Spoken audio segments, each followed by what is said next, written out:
কালো ছেলে হয়ে দুধের মতো ফর্সা সুন্দরী একটা বউ পেয়েছি। বিয়ের পর থেকেই পাড়ার মানুষের চোখে যেন আমরা ছিলাম আলোচনার বিষয়। কেউ সামনে, আবার কেউ আড়ালে মাকে বলতো, সাদা চামড়ার মেয়েকে বউ করে আনলা, এখন দেখবা ছেলে তোমার বউয়ের গোলাম হয়ে থাকবে, ভেড়া বানাবে তোমার সহজ সরল পোলাডারে। মানুষের এই কথাগুলো প্রথমে মা হেসে উড়িয়ে দিলেও ধীরে ধীরে কথাগুলো যেন তার মনে বিষ ঢেলে দিল। তারপর থেকেই আমার স্ত্রী লিমাকে তিনি নানান অজুহাতে ছোট করতে শুরু করলেন। লিমা ছিল গরিব ঘরের মেয়ে, লিমা ছিল বাবা মাহারা এতিম মেয়ে, ছোটবেলা থেকেই কষ্টের সঙ্গে তার পরিচয়।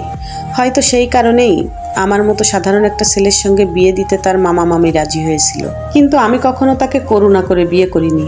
আমি তার ভিতরে সরলতা, সৌন্দর্য আর মায়া ভরা মনটাকেই ভালোবেসেছিলাম। আমার বউটার একটা ছোট্ট অভ্যাস ছিল, ভালো কোনো খাবার দেখলেই তার চোখ দুটো জল জল করে উঠত। মনে হতো এত আনন্দ হয়তো অনেকদিন পেট ভরে ভালো কিছু খেতে না পারার কষ্ট থেকে জমে আছে। ওর সেই নিষ্পাপ হাসিটা দেখলেই আমার বুকটা ভরে যেত। কিন্তু সেই হাসিটাই যেন মায়ের চোখে বিষ হয়ে উঠেছিল। একদিন দুপুরে মা খাসির মাংস রান্না করলেন। আমি ফিরে দেখি সবাই মাংস দিয়ে খেয়ে চলে যাচ্ছে। লিমা চুপচাপ এক কোণে বসে শুধু ভাত আর ঝোল মাখছে। আমি অবাক হয়ে বললাম, লিমা মাংস খাচ্ছে না কেন? সে মুচকি হেসে বলল, মাংস শেষ হয়ে গেছে, আমার ঝোলই ভালো লাগে। কথাটা শুনে আমার সন্দেহ হলো। রান্নাঘরে গিয়ে দেখি হাঁড়িতে এখনো কয়েক টুকরো মাংস আছে। আমি মাকে জিজ্ঞেস করলাম, মা, লিমাকে মাংস দাওনি কেন? মা বিরক্ত গলায় বললেন, ওর এত মাংস খাওয়ার দরকার কি, ঝোলেই তো পেট ভরে। আমি বললাম, কিন্তু হাঁড়িতে তো এখনো মাংস আছে। মা তখন রেগে ফেটে পড়ে বললেন, দেখছো, বিয়ের কয়েক মাস না যেতেই বউয়ের হয়ে কথা বলা শুরু করেছে। বলেছিল না মানুষ, মেয়েটা তোকে জাদু করেছে। মায়ের কথা শুনে আমি স্তব্ধ হয়ে গেলাম। জাদু? যে মেয়েটা নিজের জন্য কোনোদিন মুখ ফুটে কিছু চায় না, সে নাকি আমাকে জাদু করেছে?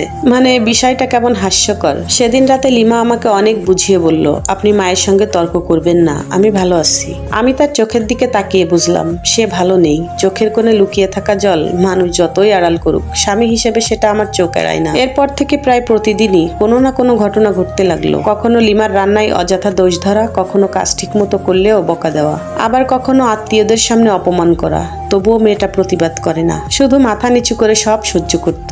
এদিকে পাড়ার কিছু ছেলেও সুযোগ পেলেই বাড়ির সামনে ঘুরঘুর করত।